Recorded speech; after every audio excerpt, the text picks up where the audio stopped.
just do a quick little video, kind of skip through my Russian Soviet typeset. As you know, I like to do odd typesets that aren't usually found in Dansko or Whitman books. I usually make them my own, and like I said, I use Samsil leather-bound folders. Usually I get the smaller ones, or I'll get the bigger ones that have the zippered closure, 3-ring binders. The zipper ones are good just to keep the coins in. I usually have those laying down, so it keeps your coins from falling out of the book. So real quick, let's go ahead and go through this book here. So we start off with Soviet and modern Russia from 1921 to present. And when I say "and others," there are other older Russian Empire coins in the back, plus currency. We start off in the 1920s with Russian Soviet Federalist Socialist Republic, which is more of a mouthful than the USSR. They had 10 kopecks, 15, 20,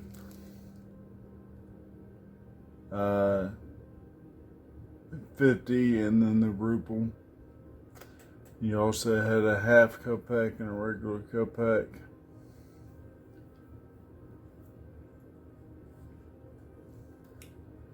And the orbits. If you ever notice on their shield, let me go ahead and pull this one out.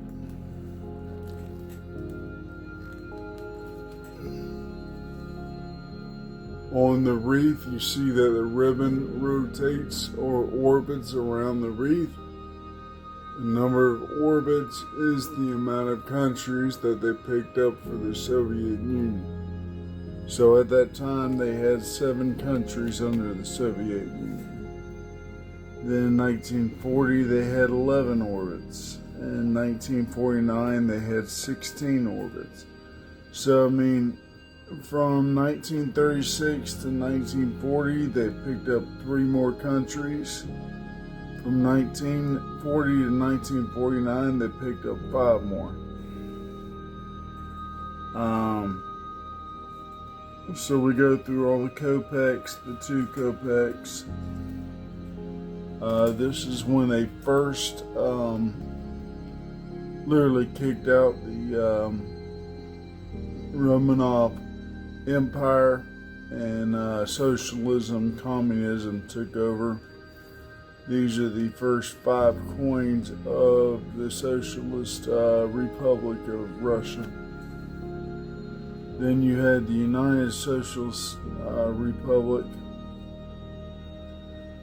the USSR.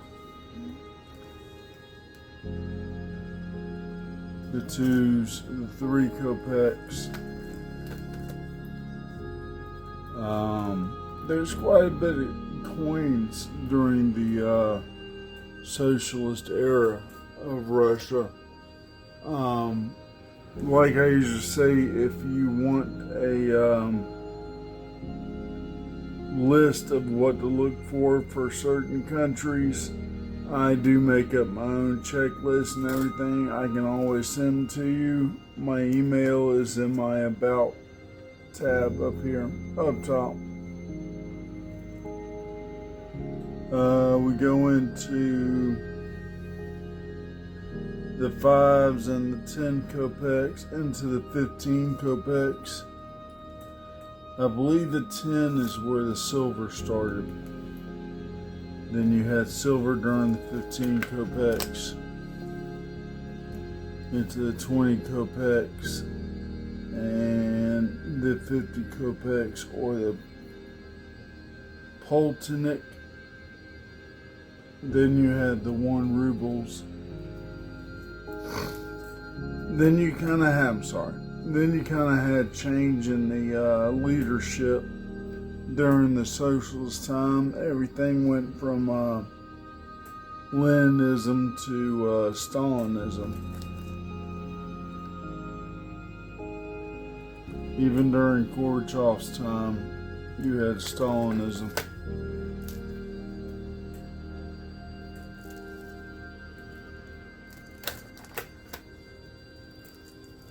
Getting more modern.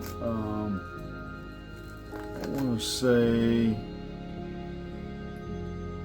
93, 97. This was all still socialist, communist. And then 91, I believe, was still socialist, but once you got in 92, you had the Republic of the Russian Federation.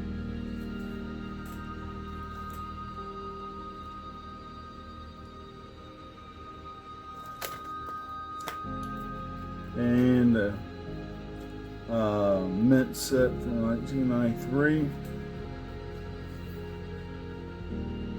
with a stamp. Then you had the commemoratives throughout the 2010s of all the 10 rubles. There were different designs, like our state quarters, America the Beautiful.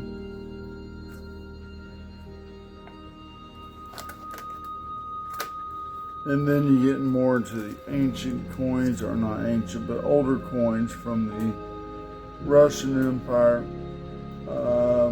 One of the 1764 5 kopecks, going into the 1757 2 kopek. And this one actually had die clip on it, which I thought was really neat.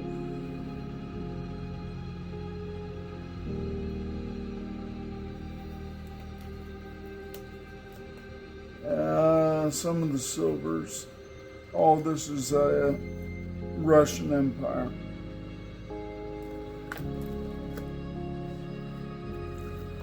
Some wire money. Those are neat to collect. I mean, like ancients, they're really fun to try to identify. I mean, there's so many different variations of those, and identifying is actually real fun to do. Russian occupation of Poland. A lot more Russian Empire coins in 1913. 300th anniversary of the Romanov dynasty. I forgot who. I think that's Ivan to Nikolai II. Another die clip.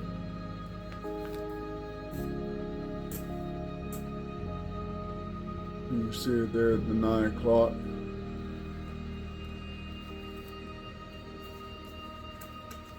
And then we get into the currencies. Pretty big bills, a lot larger than ours were. 10 ruble. A 3 ruble from 1905. 1 ruble from 1898. Yep, that one's on this page. 5 ruble from 1909.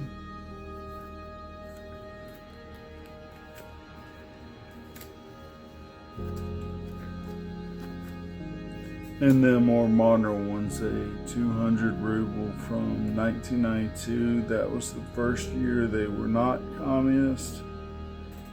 That was, I'm trying to remember the main guy's name. Boris Yeltsin. That's who it was. And then a gold bill. I'm not sure what year that was. I'll have to look that up. And a few stamps that came in.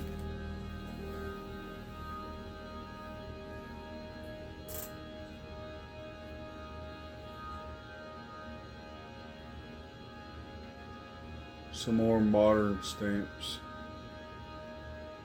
I'll have to go to Colnet to check on those, see what their values are, if anything. So that was it with the Russian Soviet collection. So if you like the video, give me a thumbs up if you could, please. And until next time, have a great week and a great weekend, and we'll see you on Sunday for a recipe.